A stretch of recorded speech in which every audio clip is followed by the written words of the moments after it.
you. That's awesome.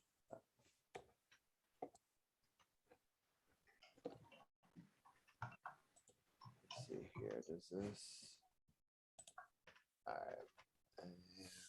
Awesome. All right. So for people that are watching live on Twitch, tonight's show is going to be a little bit different. We're gonna split it up into two podcasts tonight. So we are doing the NBA and NHL talk tonight. Carol will be doing hello, Aaron. We'll be doing the baseball and Mystics talk tomorrow. That'll actually be part one of the podcast. This will be part two, so I will introduce it as part two on the Facebook live feed in just a second. Just wanted to let everyone know what was happening. And thanks, Dad, for joining us. And all right, so we're going to start on the Facebook live. I'll introduce the segments, I'll bring in our guests, and we'll get going with our NBA talk. We're going to go live on the Sports on the Hill podcast starting. Let's see if that works.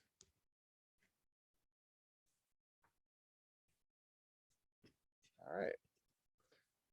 Hello, everybody. If you're listening live on the Sports on the Hill podcast Facebook page, welcome into the show. This will actually be part two of the podcast. If you're listening to the audio podcast, you just heard Carol break down the week for the Nats and the week for the Mystics. And we're going to be discussing on this segment both the NBA finals, but also how we got there. And we'll also be talking about the NHL Eastern Conference finals and Western Conference finals and how we got to those games as well. We were off last week for Memorial Day. Thank you to everybody who was given the ultimate sacrifice.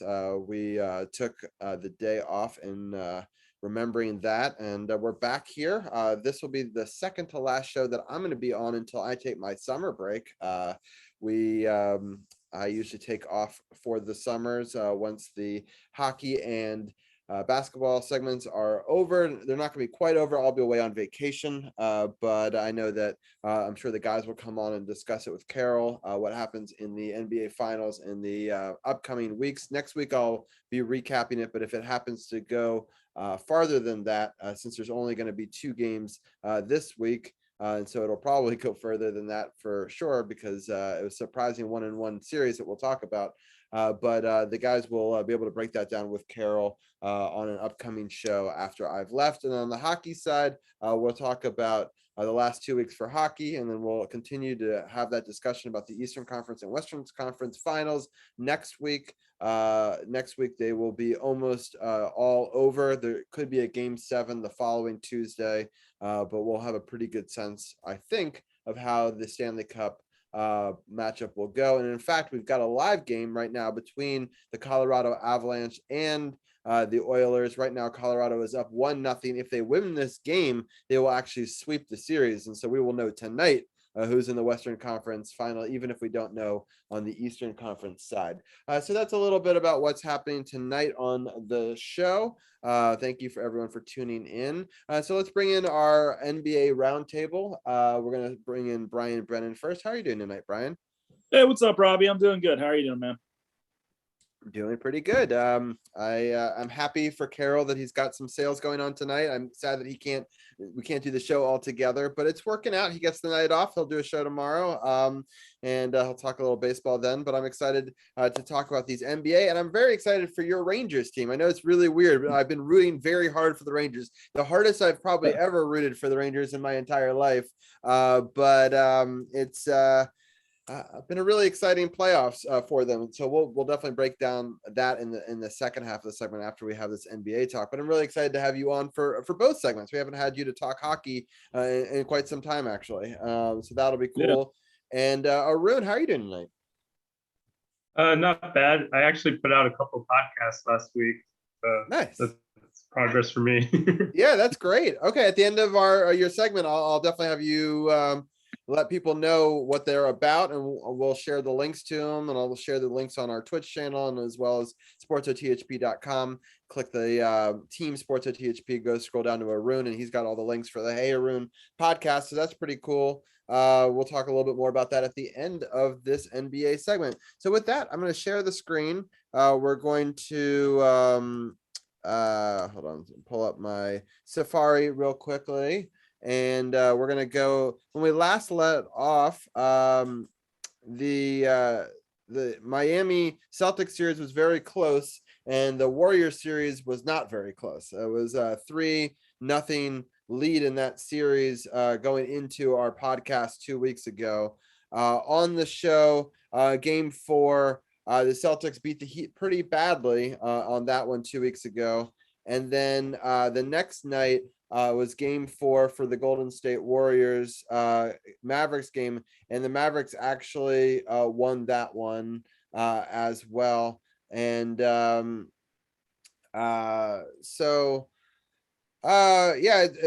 was pretty interesting. We thought that maybe they would get one. I did talk about how I thought that maybe they wouldn't be swept. Arun, real quickly, give your thoughts on, we're going to start off with the Western side of things, so it's a little bit faster. Give your thoughts on game 4, and then also give your thoughts on game 5, and then I'll get Brian's thoughts on both of them. I'm going to make sure that my cat is fed real fast, and then I'll be right back. Yeah, the Mavericks weren't gonna be swept. I guess they really came out firing. I don't remember if this was the flood game where the roof started leaking. Either that was game 3 or game 4, and the Mavericks played really well. They hit a lot of their threes, and this game was kind of over in, I think, the third quarter. And game 5, the first half, the Warriors pretty much dominated, and Luka Doncic got off to a really slow start. And this game wasn't really that close either until Luka hit like a whole bunch of shots in the third and fourth quarter. And I think the key to the series was just Andrew Wiggins kind of scoring more than he expected to against Luka Doncic's defense. And Luka was complaining a lot throughout the series, like, whenever he missed a call, he didn't get back on transition and usually cost the Mavs. And he didn't really have a lot of help. Like, I guess Brunson was good, and at times Dinwiddie had a really great game 5. I think he had like 20 to 30 points, I forget. But I think the key was that other guys like Bertans didn't really step up, or Kleber.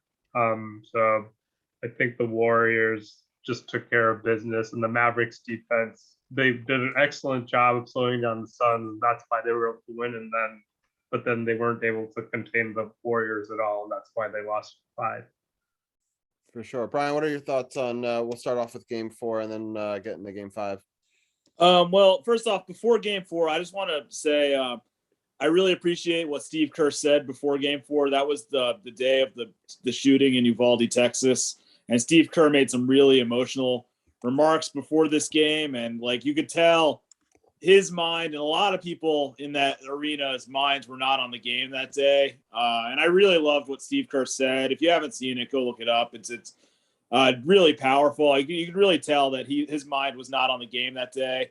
And yeah, I agree with you, Rob. I agreed with you last week. I didn't think the Mavericks were going to be swept on their home floor.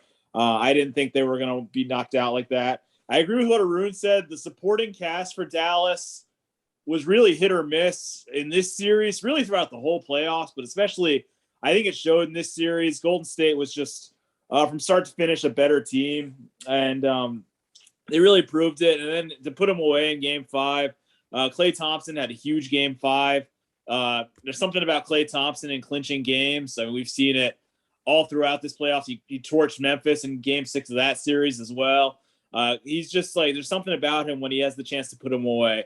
So again, the Warrior, I thought this was always going to be the Warriors in 5, and they get it done in 5. And again, this team goes to the finals. Their experience just won out at the end of the day against a relatively young and inexperienced Mavs team. But yeah, like I said at the start, I'd really be remiss if I didn't get a chance to mention how much I really appreciated what Steve Kerr had to say about the shooting in Texas.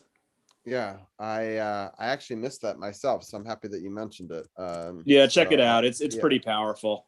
That's good to hear. It's a tough time in this country. I know we don't talk about politics on this show. It's kind of our slogan, but it's been nice to have some of these things as a distraction, but I can understand that there are bigger issues. I know that you were posting about how you weren't even excited on a Rangers win night just because of all the stuff that was happening. And I kind of I can understand that to a large extent. So but I appreciate I do appreciate the distraction to some extent though, just because definitely we do need some of these sports in our lives. All right, well, any final thoughts on this series, Brian, before we move on? No, I think Dallas will be back. Obviously, Luka Doncic just gets better and better each year. It'll be interesting to see what they do this offseason. Jalen Brunson, who Arun mentioned, this is one of his Villanova boys. He's a free agent this offseason. There's a lot of rumors about him going to a lot of different teams, including my own, the Knicks. So we'll see if Jalen Brunson stays with the Mavs, if he goes somewhere else. But I think overall the Mavericks definitely need to upgrade the supporting cast a little bit around Luka Doncic if they want to be back in this position next year. But I think they'll be back. They're a good team. Yeah. And Arun, I'll let you have the final say on this series. Yeah, I'm not sure if they'll be back just because Memphis was so good, but they'll definitely have a chance. And yeah, I have not much to add on the series. The Warriors just dominated them in 5. Yeah, which we kind of thought could happen. I can't say that I'm super surprised by it, but yeah, we'll just move on to the other side of the bracket, which was the more interesting side, which we thought going into it. So on game 5, which was on Wednesday, the Celtics won that game 93-80. And then I kind of thought they were just going to take the series at home, but it was surprisingly the Heat came out strong just 2 days later on Friday and won that game 111-103.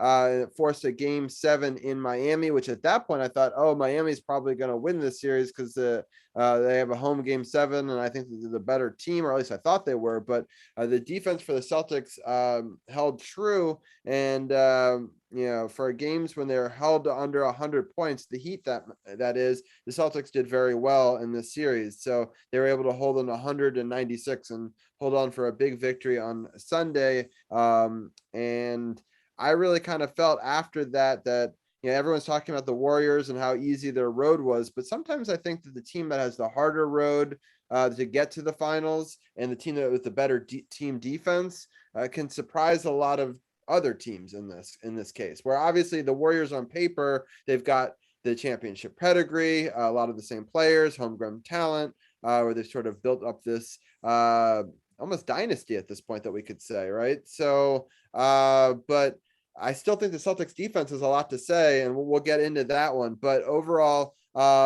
let's go back. We can talk about 5, 6, and 7 kind of together and let you guys choose which game you want to address. But I'll start with you, Brian. What were your thoughts on this Celtics Heat series that went back and forth, but ultimately the Celtics defense prevailed? Yeah, I kind of feel the same way you did, Robbie. I never really got a sense of who I thought was going to win this series. It was very back and forth. And after the Celtics, like you said, after the Celtics won game 5 in Miami, a great defensive effort in that game to hold Miami to only 80 points in that game. I thought they were going to go back to Boston and win it in game 6, but Jimmy Butler had, without a doubt, it's probably the best performance of his career in game 6 to force it to a game 7. He was outstanding in that game. I believe it was 46 points. I want to say, 47 points for Jimmy Butler in that game.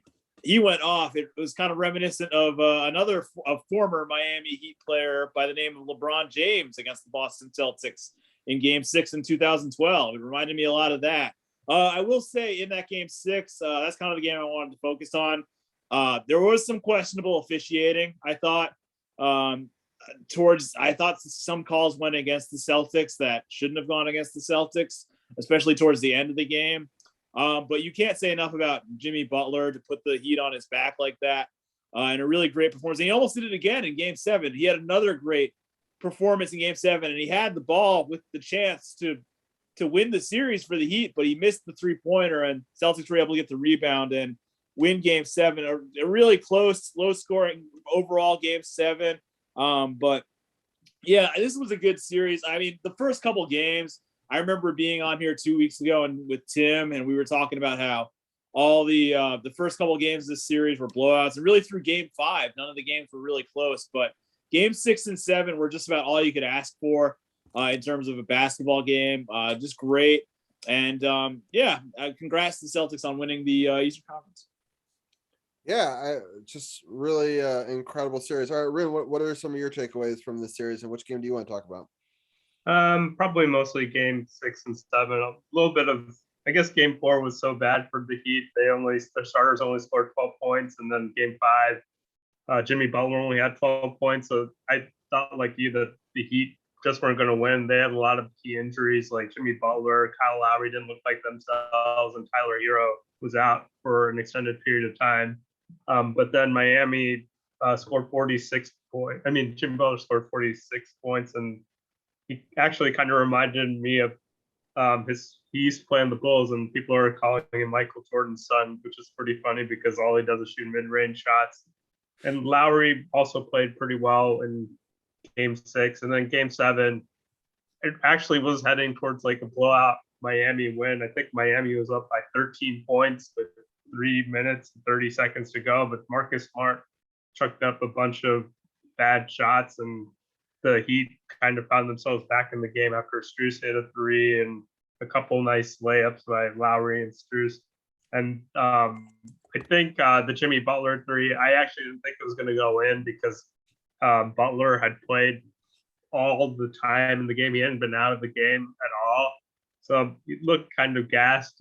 Even before that, he had missed a couple of shots, even though he had hit that open 3 earlier in the series, especially in game 6. It just looked like his legs were kind of dead, but I don't mind him taking the shot because if they went to overtime, maybe he wouldn't have had enough left anyways. There's some minor controversy as whether he should have taken the shot or not, but overall, good effort by Miami. As Champ mentioned all the time about Tyler Hero being a hell of a player, being without him probably cost Miami the game. And I think they probably lost the series in game 5 when they held the Celtics to 93 points. But they only scored like 79 points or something like that. And 80, yeah. So it was like the third lowest scoring output in the conference finals since like 2000 or something like that. So Miami, they'll probably be back next year if they can stay healthy. We'll see. Jimmy Butler is only a few weeks. There's only a few weeks difference of age between him and James Harden. And James Harden has fell off a cliff, but we'll see if Jimmy Butler can keep it up because the last 2 games of the series, he was like an MVP caliber player. So if we can't rule out Miami, they'll probably be back competing next year.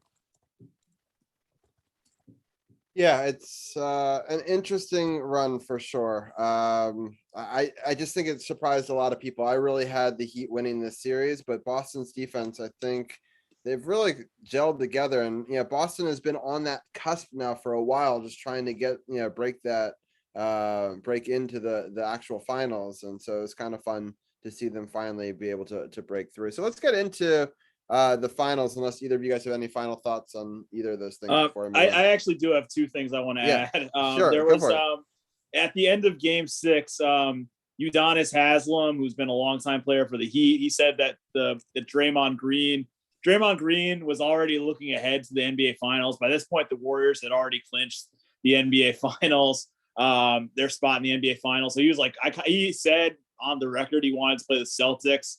And the Heat inspired, like the Heat were really fired up for game 6. I think Draymond lit a fire under them to win that game 6, but unfortunately it didn't carry over to game 7 for them. But Udonis Haslem, who's been on the Heat for a really long time, longtime player in this league, went out of his way to say, thank you, Draymond, for inspiring us for this win, which I thought was kind of funny. And also another thing about game 7, I think this is a little over the top personally, but Jason Tatum really, really admires Kobe Bryant. And he sent Kobe Bryant a text message before game 7. He posted to Instagram saying to Kobe Bryant, I got you today, which I mean, and he had a great performance in game 7. He had 25 points in game 7, 26 points in game 7. It's nice to see that Jason Tatum admires Kobe. I think some of it's a little over the top, honestly, like wearing the shirt that Kobe wore to his draft workout like he did the other day. But it is nice to see that Jason Tatum does draw inspiration from Kobe. Yeah, it is really weird to see It's when they weird. wear gold and purple on the Celtics. Like I don't know how to feel about that, right? Because like for a long time, I was on the Lakers side of that rivalry with Kobe and stuff, and I've kind of moved away from the Lakers a little bit. I did root for them in that bubble year just because they like dedicated that season to Kobe, but. Anyway, it's just strange to me to ever see like Former Wizard Russell Westbrook. So. Exactly. So, and yeah. Anyway, well, let's move on to I think the more interesting series here, the Celtics versus the Warriors. So I'm going to break down this game a little bit more in depth for both of these games since we only have two of them. The Golden State Warriors started off pretty strong, scored 32 points on the Celtics. Again, this game's at home, and the Celtics only scored, but 28 points. Boston was able to match that again, score 28 in the second, and hold Golden State Warriors defensively to just 22. But then the Warriors exploded in the third and scored 38 points to the Celtics 24. So pretty consistent across the first three quarters for the Celtics scoring. It was just the defense. They clamped down in the second. They also clamped down in the quarter that matters most. My dad, who's in chat, always says that the only quarter that really matters in the NBA is the fourth quarter. And this game really kind of shows it. I know that people like hate that if they're NBA purists, right? Because they're like, well, all the quarters matter. But so many people, when there was a 12-point lead going into the fourth quarter, turned this game off, said, Golden State at home, 12-point lead. Unlikely that Boston comes back. I can't tell you how many people I talked to that said they turned it on the next day and be like, what the hell happened? And what's really funny from my point of view is I didn't honestly turn this game on until the fourth quarter. I watched the highlights and then just watched the fourth. And what a freaking defensive effort by the Boston Celtics to go on that 17-0 run and outscore them 40-16 in San Francisco, in a building that Golden State had yet to lose in all playoffs and in quote unquote history, right? Because this is their first season that they're playing in the postseason there. And the Celtics end up winning it pretty big, 120 to 108. And I was just really impressed by the defensive play in that fourth quarter. But I'll start off with you, Brian. What were some of your thoughts on this game? Yeah, the Warriors got off to a really hot start in this game. Steph Curry had 21 points in the first quarter alone, and everybody was like, all right, here we go. This is Steph Curry's finals moment. He's never won a finals MVP before. Everybody thought this was going to be like the Warriors just going to run from. I mean, I kind of thought that watching the first quarter. Jason Tatum really struggled early on to start this game too for the Celtics. I thought, like watching early on, I thought the Warriors might have it in the bag, but actually that fourth quarter where the Celtics outscored the Warriors 40-16 is the most lopsided fourth quarter in the history of the NBA Finals. There's never been a more one-sided fourth quarter in the history of the whole finals. It's crazy. And a lot of that has to go to Al Horford, who was incredible, and especially in the fourth quarter. You mentioned that 17-0 run. Horford was huge. I actually considered driving to Virginia and placing a bet on Al Horford to win the Finals MVP after that Game 1 performance, because he really, I thought he might be a low-key dark horse to win it after that. He was really huge. He had 26 points in the game. Really impressive. We're going to talk about the game too, but really the difference so far in this series has been one big quarter for each team. We'll get to game 2 in a minute, but that fourth quarter by the Celtics was absolutely, you mentioned their defensive effort, go on the 17-0 run. Offensively, it's just about all you could ask for in a game 1 win on the road. Yeah, it's so funny. Everyone was like, no one could have seen this coming. And I was trying to tell, I was in our group chat. I'm so mad that we didn't have a show last week to talk about this, potential series or whatever. But I was telling you guys, I really kind of believe the Celtics had a shot in this, which, and I was telling a lot of people online about that in forums, and people were like, oh, you're crazy. I was telling people at my school, I was like, watch out, Boston's defense, they don't have as much rest, and that could be a huge difference. And they could steal a game, maybe even steal game 1, and people were like, sure. And, and then they had that awful third, and I was like, oh, I guess not. But then I watched that fourth and like, holy, like it was hard to believe what I was watching. Just the defensive intensity to go on a 17-0 run in that building was just a really, I think, a rare thing to watch in the NBA playoffs. I can't remember of that many like huge momentum swings like that, especially on the road. The only thing I'll say about game one for the Celtics, and I'm sure Arun's going to get into this too, is that Tatum was really bad all game. He was 3 of 17 from the field for the Celtics, just very off shooting night. But they didn't really even need him because Derek White really stepped up. I mean, Derek White's been huge ever since the Celtics got him. He had 24 points off the bench in this game, or I'm sorry, 21 points off the bench in this game for the Celtics. Huge pickup by the Celtics this season, White. Yeah, I'm excited for Carly. I'm letting her know that her team got a win in the finals, which is so exciting. I mean, I'm happy to have somebody who's a Celtics fan as a part of this podcast.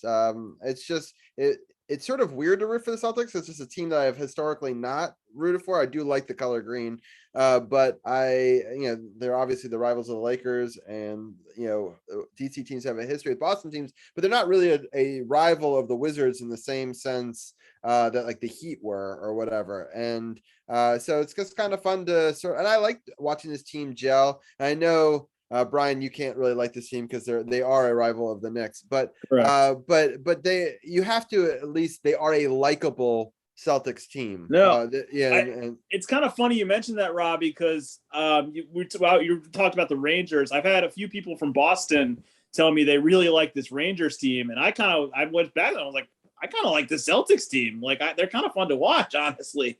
So I guess it goes both ways. Yeah, it's really interesting because I rarely have ever rooted for the Rangers or the Celtics, but I find myself in these playoffs rooting for both of them, which is very strange for me, but it happens in the playoffs. I mean, it's not, I can't say it's the first time I've ever rooted for a team that was a rival. It'll never be the Penguins, and it will never be certain other teams, but I really appreciate the Penguins for not making it this far. And so you're welcome. I will root for whatever made that happen. Arun, what are your thoughts on game one? Yeah, I'm gonna have a little disagreement, just saying the Wizards have a slight rivalry with the Celtics, though. Okay, that's fair. That's fair. But like, not as much as the second round of the playoffs a couple of years ago, and they went to a game 7. They had the whole like funeral games or whatever that series. Although the teams are largely different. I think Beal might be the only player left on those teams, but the Celtics still have Marcus Smart, Jaylen Brown, and Al Horford. So that is fair, but I feel like historically division rivals, the Heat, like I've never liked the Heat. I didn't like the super team thing. Like I don't know. I have a lot more animosity towards the Heat, at least personally. I don't know. I guess they'll have to just the Wizards, when they played the Heat, they were just always like dominated. Even like in 06, they got swept, and then LeBron, when he was there, the Wizards were just terrible. So there wasn't much of a rivalry back then. I think one time JaVale McGee might have had a good game, and the Wizards may have beaten the Heat. It might have been just like a hateable team. But not it's much very lopsided, but maybe that's why I'm so angry, is just because like I don't like how we just do so terrible against them. But anyway, go into this game.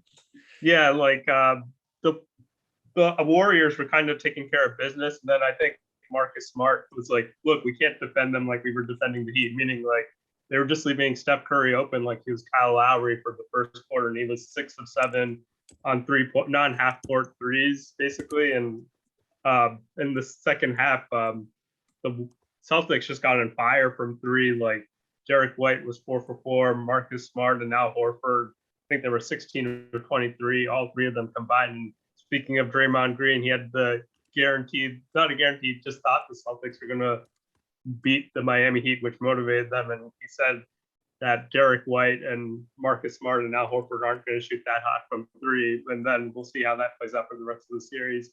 That gives the Celtics some motivation. But that fourth quarter was just awful for Golden State. I thought they were a little late bringing Steph Curry back. They were getting a little bit cute playing Andre Iguodala a lot of minutes. I was surprised he played that many minutes. His defense was pretty off. Tatum did have only 12 points, but he had 13 assists, largely due to the Celtics just knocking down threes at an absurd rate. And Al Horford, there was like some talk that Al Horford might be better than Draymond Green after that 26-point outburst. And a lot of people, like Brian mentioned, were picking him potentially as a dark horse for Finals MVP. So we'll get into some of that in game 2. Right. All right, Brian, any final thoughts on game 1 before we move on to game 2? I actually just remembered another thing about the Celtics. After they won game 7 against the Heat, Jason Tatum went out of his way to single one moment in the regular season that turned the Celtics season around. And that was when RJ Barrett of the Knicks hit a buzzer beater against the Celtics when they blew a 25-point lead in February, I think it was. And Jason Tatum single-handedly pointed to that as the moment that completely turned the Celtics season around. So in a weird, indirect way, you're welcome. I just gotta say that. I loved it when you wrote that out in chat. I was like, it's such a stretch earlier, but I'm like, I'm happy that it got on the record. So hey man, it inspired them. It inspired them to greatness. It inspired them to the finals. You're welcome, Boston. We'll go with it. All right, sounds good. All right, let's get into game 2 here for this series. This was not a close. Well, it was a close game in the first half, but then that third quarter led to a pretty big blowout in some ways in this game.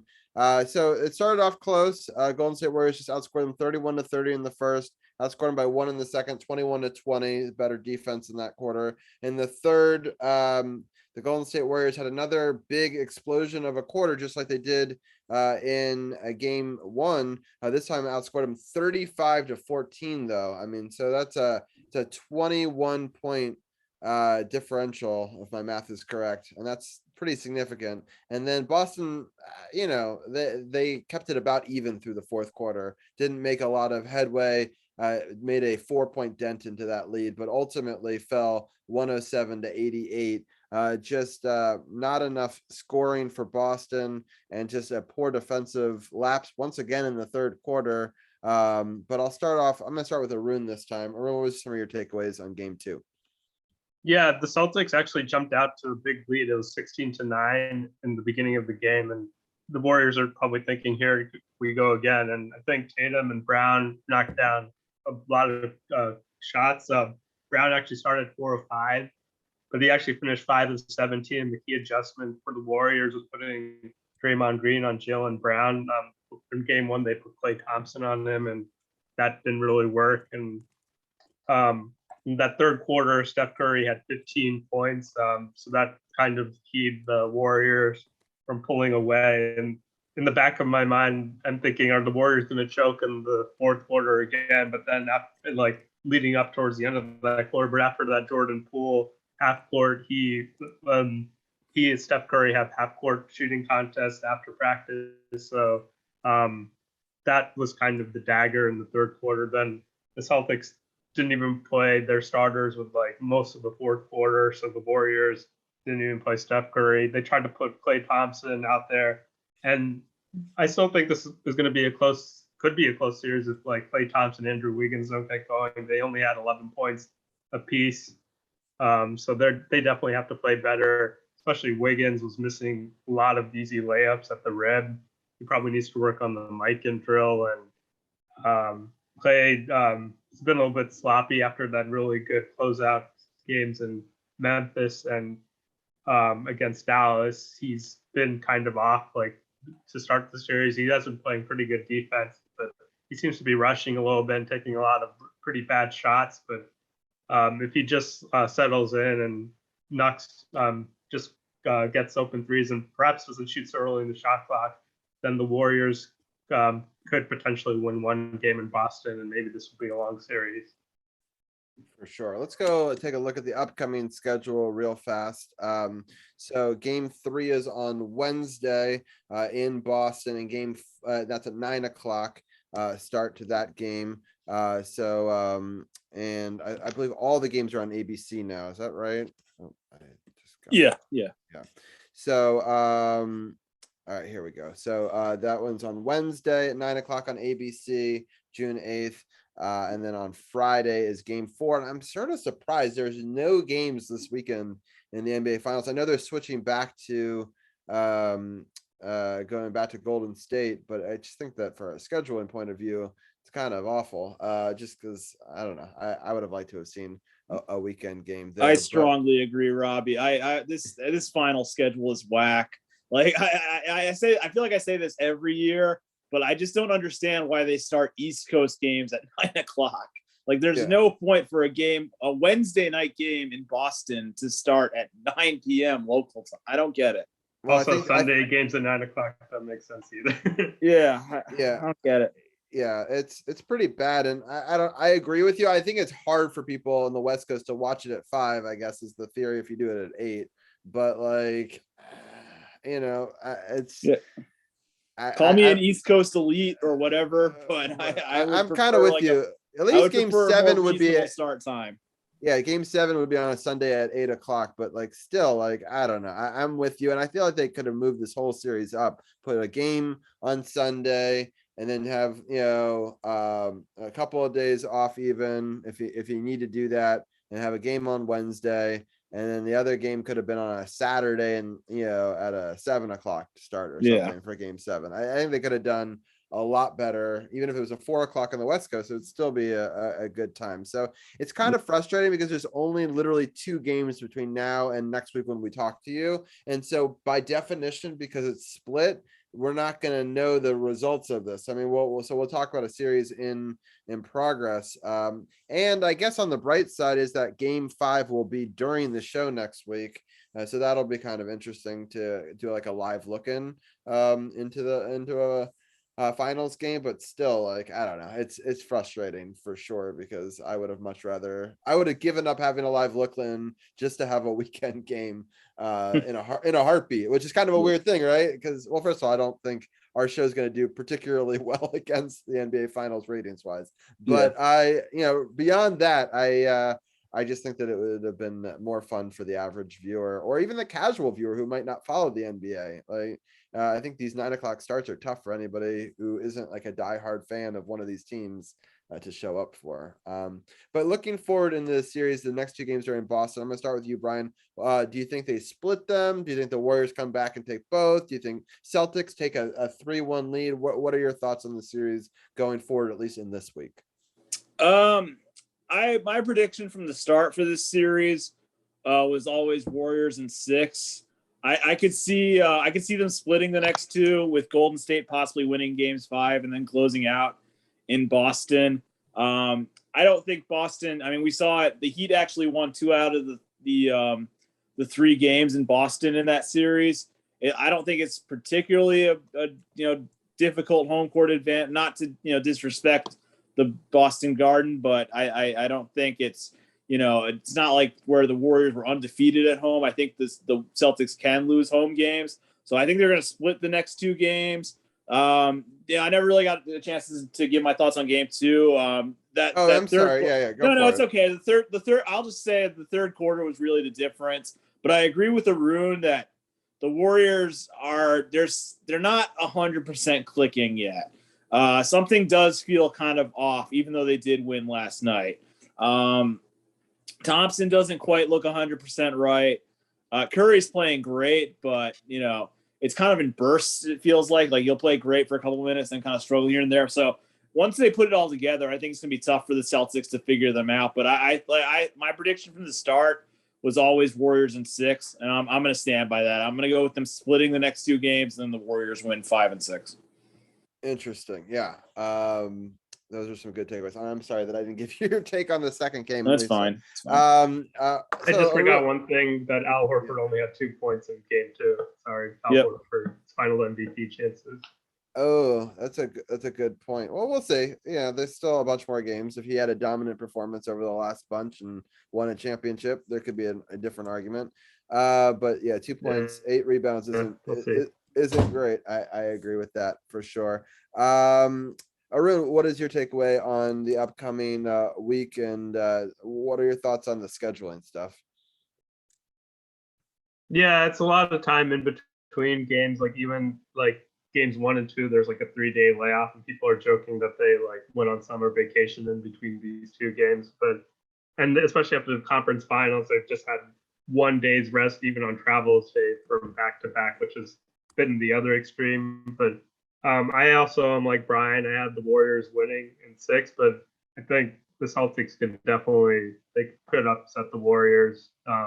It's not. I'm kind of surprised that the Warriors are this much of a favorite in Vegas. The Celtics, according to 538, actually 538 is predicting the Celtics will win the title even before, like, in the conference finals. It gave like the Celtics an 80% chance to win the conference finals, and they hadn't even like won their series against Miami, and Golden State had already won, which was pretty extreme. But I think in windows open, as Brian mentioned, if like Wiggins and Clay kind of struggle, and if Curry and has to just carry everything, then it could be the Celtics could win. But Tatum hasn't played really that well, and maybe we'll have to see how the Celtics also make adjustments after game 2. But the Draymond on Jaylen Brown was interesting, and Jordan Poole actually plays well. He only played well when it was a blowout, but if he plays well in Boston, then I think the Warriors can win. But I think the Celtics, they could win the title. If they don't win this year, they'll probably be a contender for years to come. So I hope this goes 6 or 7, but I have the Warriors winning in 6 like Brian. It's interesting you say that, because somebody I was talking to in the hallways today said that they think that the Celtics will lose this year but come back and win it all next year, which is such an interesting thought. It kind of reminds me of the Mystics running it back kind of situation, and it'll be interesting to see if that does hold true. I wanted to give a quick little scoring update. Connor McDavid just had his 10th goal of the postseason on the power play at 18:54 to make it a 3-1 lead. So ever since we've done a scoring update, they've actually had 3 goals for the Oilers. The game is in Edmonton, and they're trying to stave off a sweep and an elimination here in game 4 live in Edmonton right now. There's 30 seconds left in the second period. I just wanted to give a little update on that. But it's been, well, at least this game's been an exciting game, but we'll talk about the Western Conference final at the end of tonight's podcast. But let's, I'm going to give each one of you guys a final thought. Arun, let people know. Well, first of all, since I have the screen up, I just wanted to point out here, if you go to the podcast archive, click Team SportsOTHP. I want to show people how easy this is to do. And then you scroll down to Arun. And if you click the Hey Arun podcast, which is right here, and I'll even zoom in a little bit. Hey Arun, right? Click this, it'll open up, and you can check out the Hey Arun podcast here. And it's got the Eastern Conference finals recap. So he's got some podcasts up here. So Arun, let people know any other information you want them to know about these podcasts or anything else, and your final thoughts. Yeah, I go a little bit more in depth of like the Mavericks and Warriors, and the 12th episode and the 13th episode, I talk a lot about game 7 of the Heat Celtics series, like some stuff that we didn't get to tonight. And I just want to shout out Otto Porter and Gary Payton, the second, former Wizards, being key rotation pieces in the finals. Gary Payton barely made the team for the Warriors. And he's playing over Andre Iguodala, Max Kellerman's favorite player. And Otto Porter actually hit a couple key threes in that third quarter, lopsided third quarter, and he's actually been playing better than Clay and Wiggins this series, which is pretty funny. But Otto will probably get paid unless he wants to just stay with Golden State on discount. And Gary Payton, second, glad to see him back after being knocked out by Dylan Brooks in game 2 of the second round in the Western Conference. So good to see him healthy, coming back from a broken elbow. Sounds good. Well, Arun, I hope people go and check it out again. Go to sportsothp.com. You can click on the Team SportsOTHP button, and you can find out all the information about Arun, including his Twitter, his Facebook, his blog, and his Hey Arun podcast. Arun, thank you for breaking down the NBA playoffs with me all week, all season, and I hope to see you next week for at least my last show of the season, and or of this part of the season, the spring season. And but thank you so much for joining us as always. Sure, thanks for having me on. Awesome. All right, Brian, let's Well, I'll give a shout out on your podcast and stuff like that at the very end of the segment. I think I don't usually do hockey on a screen share, but I think it's easier to do it on here, and we can just break down some of the games this way. Again, this live game is 3-1.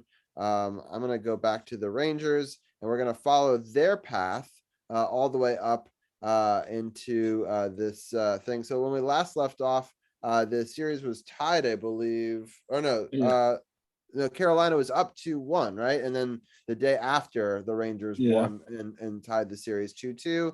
The Hurricanes came back and won their game in Carolina to make it 3-2, forcing a game 6. The Rangers won that game at home 5-2, which forced a game 7.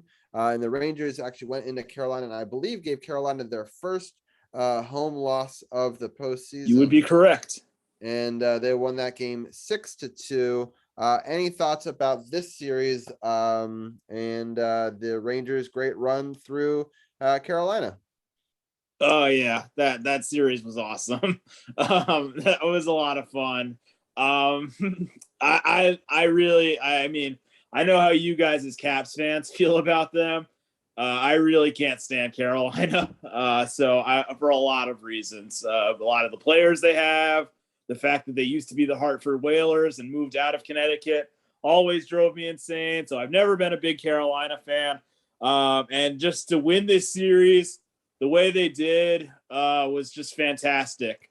I had a feel, to be honest, even when they lost game 5 in Carolina, I felt good about game 6.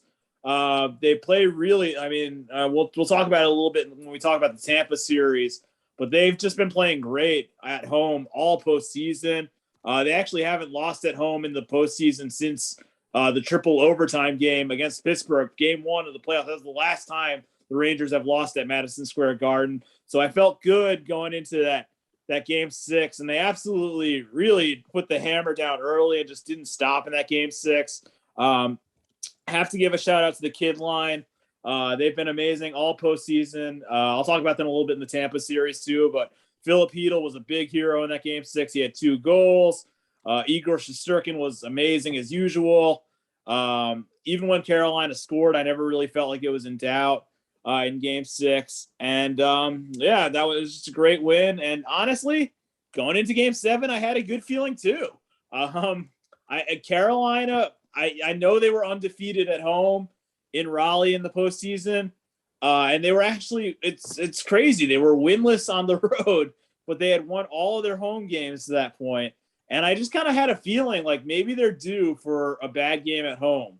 And just a dominating effort by the Rangers in game 7. They scored the first 4 goals of the game. Anytime, even when Carolina scored to make it 4-1, the Rangers had an answer right away in that game.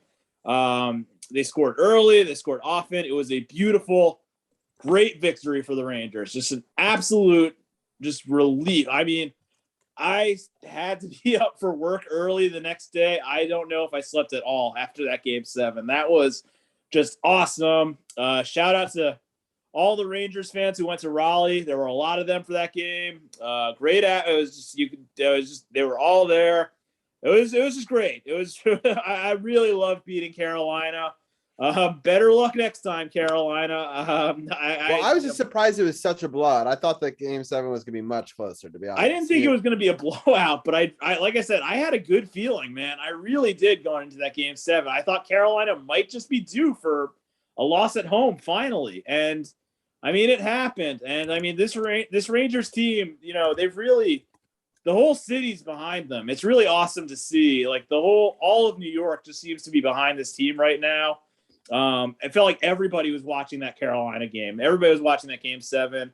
It was a real nice moment for the city, for New York. It was great. I love beating Carolina. The awesome series win. Yeah, for sure. Let's just real quickly, just so people can know how the Lightning got to this moment if they missed it. So it's just so weird. The Panthers, played the Caps, so well.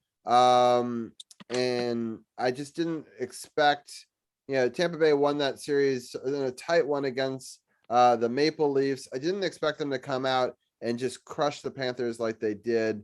They swept them. And in fact, that was on our last show. We talked about it live, them doing that, especially a 2-0 beating in game 4. But what's really strange about this is, like, if you count how many goals that the Panthers were able to put up in this series, the Panthers were able to put up 3 goals in the whole series in a sweep. Yep. And, so that's how many they had allowed. And then they allowed 6 goals by the Rangers in game 1. And so it's like more like double the number from the whole round previous in 4 games.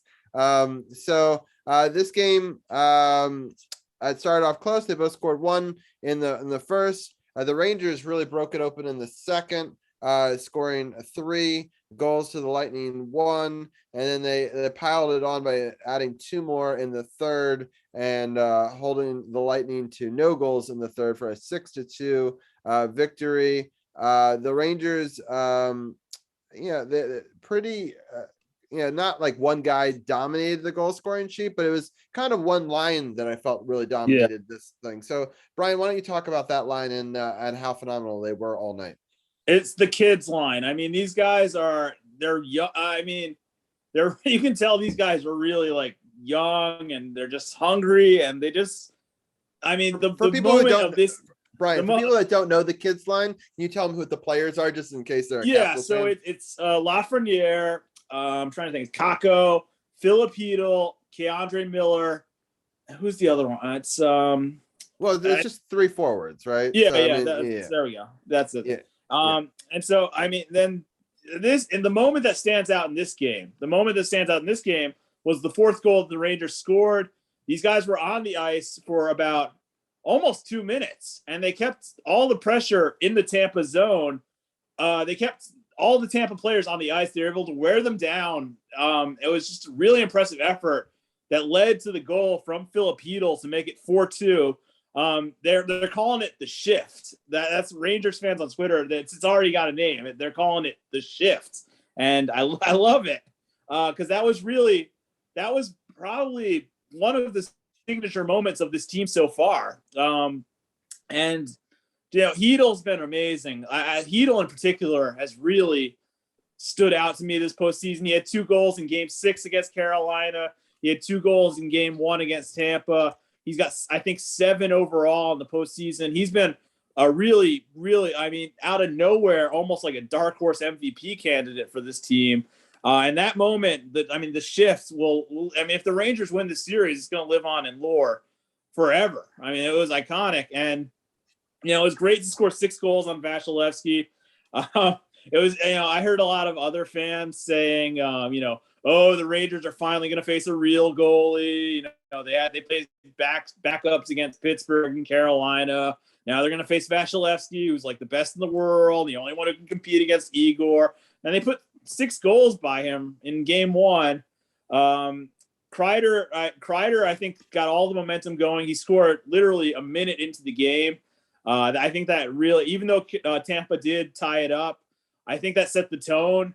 This game 1 was great. It was not great. Another great win from start to finish for this team. A complete effort all around.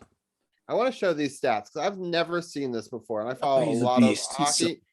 But look at this though. And against Carolina in the last 2 games and the first game against Tampa Bay, 37 saves, 39 shots for a .94. I've never seen the exact same it's crazy statistics in 3 consecutive games against 2 different opponents, no less. And one was a game 7 elimination game. One was a game 6 elimination game. And then one's against Tampa Bay, who I understand that the Rangers are the higher ranked team, but there's an argument to be made that Tampa Bay was in a much tougher division this year. You have to play Florida a bunch of times. Even Toronto's been pretty good in the regular season. And so I think, and it was very close. If you look at their season stats, the Rangers have home ice advantage by the slimmest of margins, right? It's so I still think Tampa Bay, especially 2-time defending champions, if I'm going to say which team I think is better on paper, I'm probably going Tampa Bay with the history. But that's what's so surprising, right? They're able to beat Carolina, that was on paper better, and Tampa Bay, they're better. and have the exact same stats in 3 games in a row. So as a stat guy, I thought that was kind of surprising, and I wanted to point that out. So, all right, let's go back. And I know this next game was, for me, maybe the most surprising of all the games of the 3, because very stressful. And thing that Brian and I had been talking about, the Lightning have come back after a loss in every single time over the last couple of seasons in the postseason with a win. And so you have to take both, because that's the thing, is the Lightning are just trying to steal one on the road, and then they get home ice advantage back. And so the Rangers were able to hold on strong in this one. They outscored them 2-1 in the first, no scoring in the second, and then 1 goal apiece in the third in a very close game. What were some of your thoughts on game 2? Yeah, I was, like you said, I was very nervous. I think you remember I texted the group chat. I was like, shit, Tampa's 18-0 after a loss the last 3 seasons. Like, I didn't even realize it until the day of the game. And I thought that I thought it was in a good position for Tampa to even it up. And they got off to a great start. Kucherov scored very early for them to make it 1-0. But again, the kids, again, they did it again in the first period. Keandre Miller, who scored a huge goal in the Pittsburgh series, gets his second of the postseason, and it's probably just as big of a goal to make it 1-1. And then Kakko gives the Rangers the lead. And the kids, I can't get enough of these guys. Like, it's just, these guys, they're young and they just want it. They just want it. I love it. And then a defensive second period, no score. Actually, this game went really fast, if I remember correctly. This game went really, really fast because there was not a whole lot of action. There's not a whole lot of puck stoppages in the second and third period. So this game went pretty quickly. I thought that Mika's goal in the third period put it away when they made it 3-1, but then Tampa got a goal right at the depth, just when, everybody's chanting like, Igor's better and everything. Tampa scores a goal to make it 3-2. And then the last 2 minutes of this game were really just, like I said, insanely stressful. Like, Tampa kept all the offensive pressure in the zone, getting shot after shot on Igor, and it was close, but the Rangers do survive. It felt great to not only take a 2-0 series lead, but to be that first team since Columbus to give them back-to-back losses. It felt really good, honestly. That felt like, obviously I want them to win the series, but that's pretty cool. Like, they were the first team. I mean, this is pretty close to a dynasty as we've had in the NHL for a while, and the Rangers are the first team to hand them back-to-back losses like that. That was awesome. Like, that was really great. And we'll talk about game 3, but I felt pretty confident with the 2-0 lead, and I still feel pretty confident, honestly. Yeah, exactly. I think nothing about game 3 should scare you, in the sense that it's would have been nice to win. It would have been nice to win, of course, but I didn't expect you guys, no offense, to come out and take a 3-0 lead from the defending champions. But let's get into it real fast. No scoring in the first. The Rangers actually outscore the Lightning 2-1 in the second. And I didn't honestly want to turn it on in the third because I didn't want to jinx it. I'm sorry that it still didn't go the right way, Brian, but I didn't want to be the person to blame it because it had been going so well in the game before. Robbie, I don't believe in that stuff. I know you don't, but Carol would be like, you have to turn it off, and we've discussed this before. But I want to say something about Mika for a second. Even in this loss, he's been playing out of his mind this whole playoffs. He's such a fun guy to watch. I know that he's just torched the Capitals in the past. So like a lot of Caps fans don't like him for that, but just what a great player. I just, just like I like watching Connor McDavid and some of these other great players, it's really fun to watch Mika and his evolution, because he reminds me of a lot of Ovechkin. He even has a bit of that shot from The Office that Ovi has. He scored one of his goals in this series, at least, doing it with almost that same shot where it's off the bar and in from the circle. And 5 shots on goal in this game, a goal and assist and 2 points. Even in a loss, he's just playing phenomenally well. And a 3-2 loss, he didn't get blown out. I think you can take a lot of pride in that going into this game 4 that's going to be tomorrow. I'm not sure if this podcast will be out before that, but at least they do well, I guess it's a East Coast game, but at least they're at 8 o'clock. They're not at some ridiculous time. But what were your thoughts on game 3 and then going into game 4? Yeah, I mean, I thought the Rangers were sitting pretty when they took the 2-0 lead in game 3. The first 4 goals of this game were all power play goals, which was kind of interesting. Nobody was able to get an even strength goal until Palat scored with 40 seconds left in the game. And I was kind of thinking it was going to go to overtime, but it didn't. Palat was able to get the winner pretty late. Like I said, it would have been nice to get the win, especially having the 2-0 lead. I love what you said about Mika. Mika's been great. I really can't say enough about that guy. I mean, if you had to pick an MVP of the Rangers right now, it's probably between him or Igor, honestly, when it comes to who's been the best player in the postseason for the Rangers. But I would have liked to have taken a 3-0 lead, obviously. But really, honestly, after they won the first 2 at MSG, I'm going to be content if they win tomorrow night and get a split in Tampa, because that would mean that would give them a chance to clinch this series at home on their home ice, where they haven't lost since the Pittsburgh series. I'm focusing more of my energy. I'm done with game 3. I'm focusing on to game 4 now. I want them to get that split in Tampa. Yeah. So we have a mutual Facebook friend who's going to the game in Tampa Bay. Yeah. So good luck to you. I would love nothing more for the Rangers to win that and win it in 5, just because I think that this series, I know Edmonton's up 3-1. The third period just started, but I don't think this game is going past a game 5. So I don't necessarily want like a long drawn out series on one side. I want it to get like right into the cup, and it would be fun to have a cup preview show next week. The game 7 would be Tuesday. So if the Rangers don't get it done, Colorado just scored.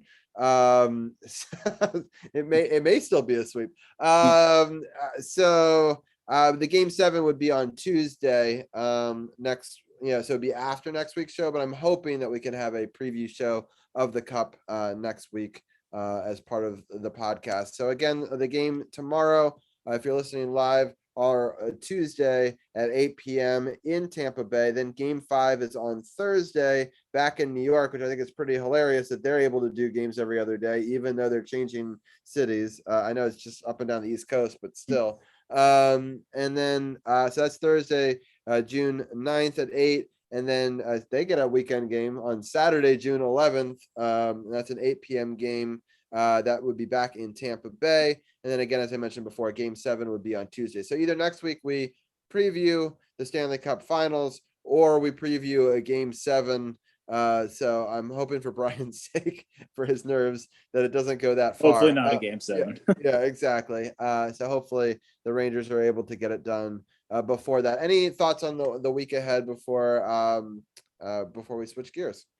No, I just really want to give love to this Rangers team, man. Like, I mean, it's no secret I was kind of down on hockey over the last couple of years, but I mean, these guys really, these guys are just great to watch. I really love it. I think they're set up for not only success this year, but honestly success for the next couple of years.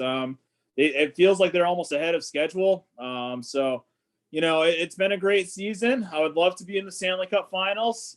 I think we got, as a New Yorker, I would like to say, I think we've got the opportunity to have a really special year. I mean, if we can get the Rangers in the Stanley Cup Finals, we've got the Yankees right now have the best record in baseball. The Mets have the best record in the NL. It's got the potential to be a really special summer in New York. So I'm just, I'm thankful for this team. Like, they've gotten me back into hockey for sure.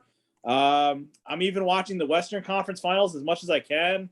I think they've really united the whole city. So win or lose, I'm pretty proud of this team for what they've accomplished, beating Pittsburgh, beating Carolina. They played great against the 2-time defending Stanley Cup champions.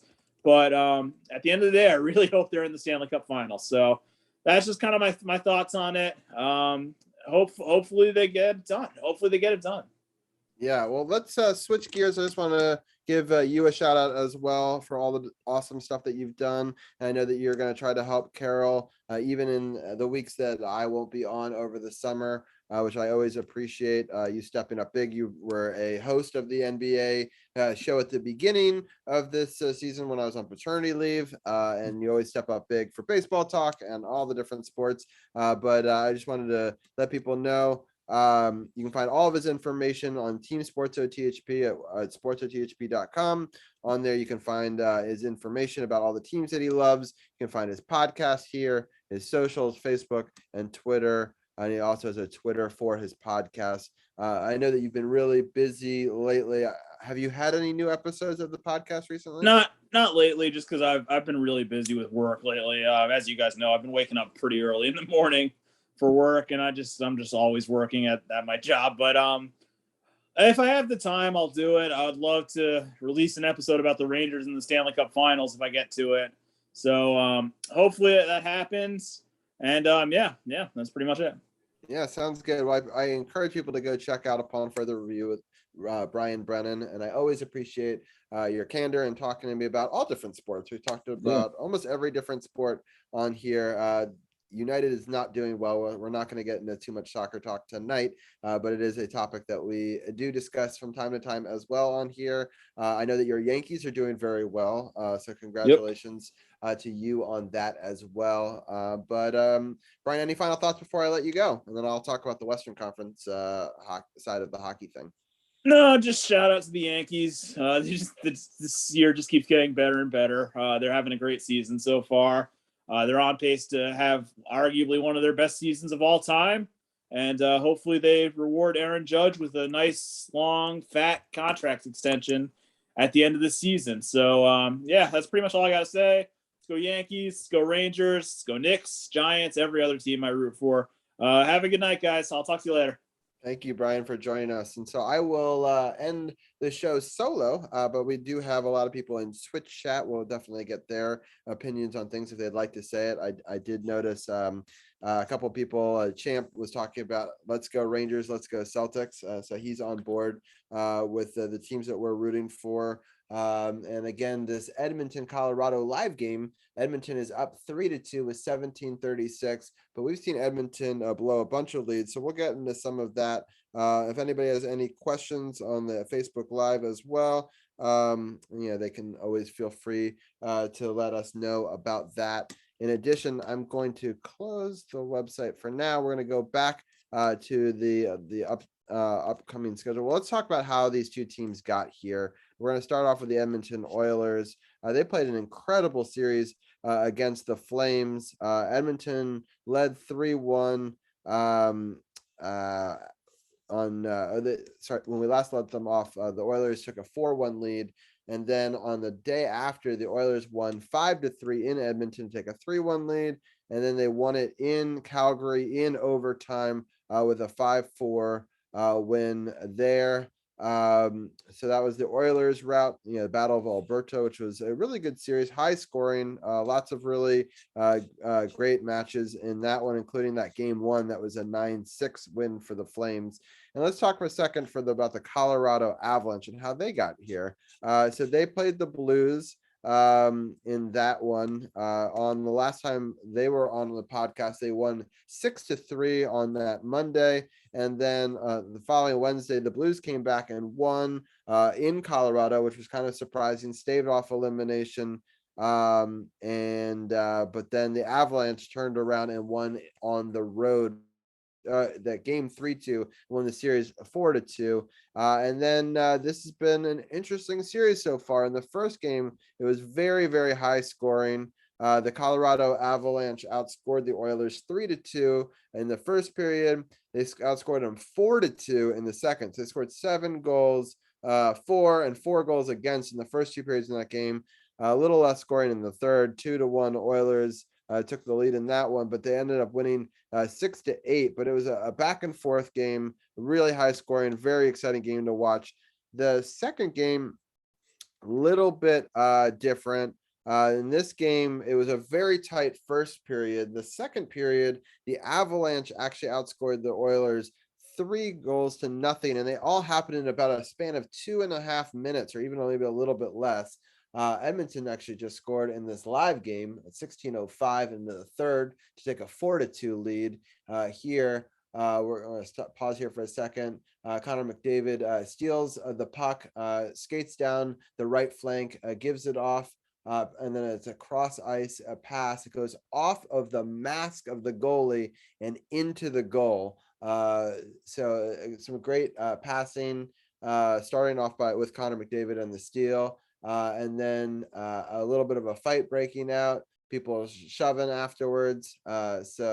Anyway, 4-2 lead Edmonton over Colorado. 16 minutes now left in the third period with that one. But going back to the game 2, things were going right for the Oilers for the whole game until Colorado has been called an avalanche of goals. They've done this throughout the season. I think Colorado is the best team in the NHL this season. And they did it again. They outscored them 3-0 and ultimately scored one more goal in the third. But just kind of brutal. I know my friends that are Edmonton Oilers fans were really pissed off about this because they'd been playing that game so well, and only to lose it. And then game 3, Colorado also won. It was 1-1 after one. The Avalanche score a goal in the second and then 2 in the third. And the Oilers score 1 in the third for a 4-2 win there. The Avalanche had pretty even scoring across the boards.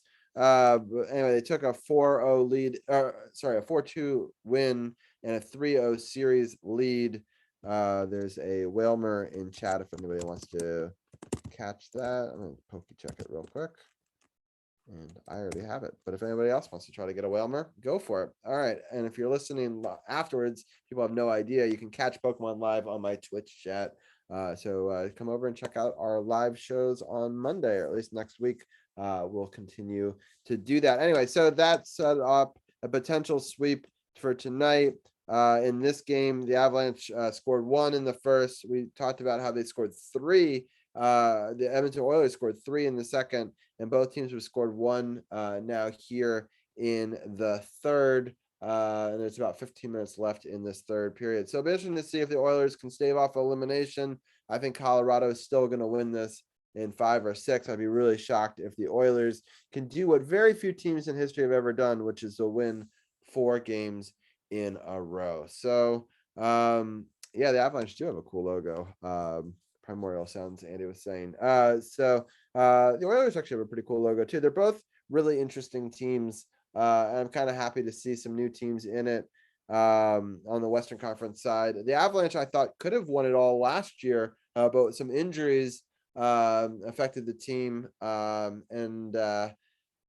I say Edmonton's on the break here. We'll see if they can score there. Nope. The good defense by Colorado there to stave that off and reset and chip it down ice.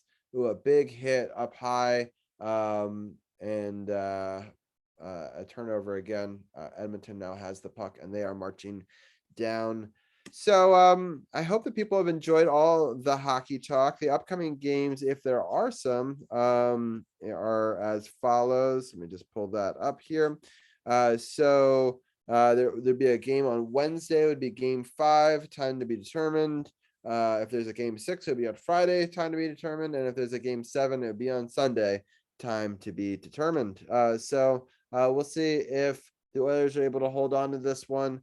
I don't see Edmonton winning the series. Either way, we'll recap how this series goes next week. It's been pretty exciting on the Western Conference side, but I do really think that Colorado is the best team. I think they could give both Tampa Bay or the Rangers fits. I do think Tampa Bay has some of that championship pedigree. If they move on and get past this Rangers team, they definitely have a good chance to win. I think the Rangers would actually have a tough time against Colorado. I think Colorado is a much faster team. But we'll see how they would match up. All right. But anyway, if people miss any of the old episodes, podcast archive on sportsothp.com has all of that. You can listen under the listen here button, or you can search for Sports on the Hill podcast on any of the podcast platforms. This is the end of tonight's show. If you're listening live, you can catch the first half of the podcast, the audio side. Tomorrow morning, Carol's going to be streaming that live on his Twitch channel, as well as on his Facebook and his YouTube.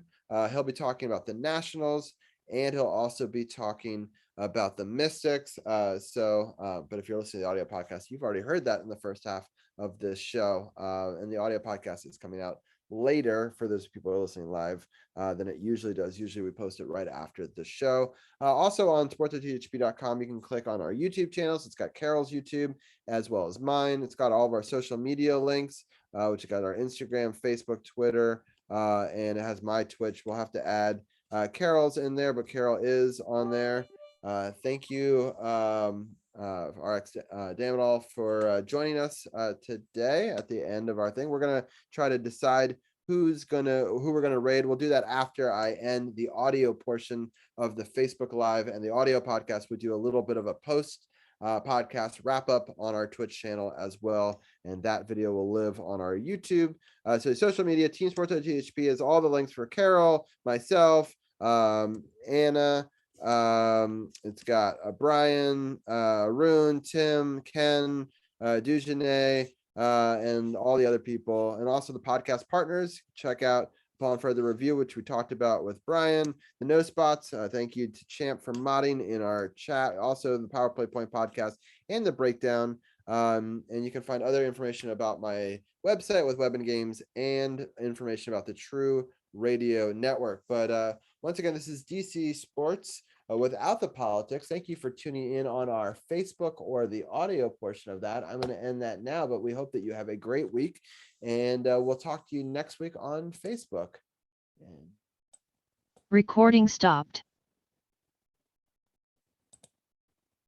All right, that should be, we are out on that. Let me end the screen share here, live on Twitch. So we are we've ended all the recording sides of it. If anybody has any questions about any of the topics we talked about, they can bring that up now. If not, we will try to figure out where we're going to raid into. I want to give a quick little shout out. Thank you, Carly, and all the amazing mods for joining us tonight. It's been great having so many different people come through, whether it be Champ. I'm gonna give him shout outs to all the different people. Champ, you can check him out if you want more wrestling content. I know he's done some wrestling shows this week as well on his both on his Twitch channel, but also I believe on the podcast side as well. And then we've got Andy, who is awesome. He's been here. He had a great stream earlier today. Jonah, thank you for being our latest mod. I love modding alongside of you over at Josh. We had a great stream with Josh earlier today. And we've got another one on Friday, I believe. It's an afternoon stream at 3 o'clock. He's also got a Sunday stream. Carly is an amazing streamer herself. That is on Tuesday and Thursday, 10 o'clock. Till about 1 o'clock most days. So I've got so many awesome mods as being a part of this team. I'm going to give Carly a quick little shout out as well. Yeah, Peter the Modding Mod is always a lot of fun. I'm so happy he's able to join us as well. It wouldn't be a Carly mod if she didn't have a typo. But I appreciate everybody for joining us and doing it. If anybody has any ideas where we want to bring this group of people, I'm just looking real quickly myself to see if I've got any ideas, but I'm open to suggestions. We could maybe go, you're about to stream some virtual golf on the podcast channel. Oh, right now, Champ, you're gonna do that? Because I'll raid into you if you're gonna start doing that. Hey, how are you guys? How you doing? It's good to see you. I'm just gonna call you Metal. But I hope that you're doing well. Soon, you said. Okay, well, check out Champ's podcast channel later if you want to do the virtual golf on his thing. But I guess we'll raid out to somebody else right now. I'm thinking about I've kind of a couple of ideas. KR is on. I know that Carly's probably double modding and over there. Davey's eating a sandwich has got a Jory on, who I'm a huge fan of. Black Girl Gamer is an awesome DJ. She's wonderful as well. And we also have Willow Keys Gaming on as well. So all right, let me should we do a poll, or do people have a feeling of our anybody like any of those ideas, whether it be Will, Davey, KR? Just shout it out in chat, or I can do a poll if people want to do a poll. But I appreciate everyone for tuning in, and I'd love to raid what you guys want to do. So do you want to do gaming? Do you want to do a talk show, or do you want to do music? I'll sort of simplify it that way. And actually, I can do a poll real fast. Do you want to do gaming, music, or talk show? I'm gonna let people if they so choose to do it, they can rig the poll. And all right, we're gonna do a 2-minute duration on this poll. Where are we going? It's up right now. We got gaming, music, talk show. You guys let me know what you guys want to do, and we will go there. So we got Will for the gaming, we've got KR for the music, we got Davey for the talk show. So just so you know what that is going to lead to. But thank you everyone for tuning in. Of course, with Twitch polls, people like to even it up and make it harder for me. So there's 9 people. A lot of people are lurking. I highly encourage people to actually vote in this poll, so that way it does not end tied. So if I appreciate anybody for helping me not to allow it to get tied. So we're right now, Will is in the lead with halfway remaining in the thing. Colorado has scored a goal to make it 4-3 now. Edmonton is still up with about 10 minutes left in the third period for a scoring. If we tie, you have to raid them all. It's really difficult to do, Andy. I have to raid one. Right now, it looks like we're going to go to Willow Keys Gaming, which is a great choice. I love Willow Keys. You're okay. Another vote for Will. Okay. All right. Well, I think we will just do. Well, I'll give a shout out to Willow Keys. So Willow Keys has got 2 channels. One is Willow Keys Piano. Let me see. Does this work? Yep. And oh wait, I want to do who is. I mod for so many channels, and yet I want to do it myself. All right. Willow Keys Piano. Am I not doing it right? TV/Will. Why did that not come up correctly?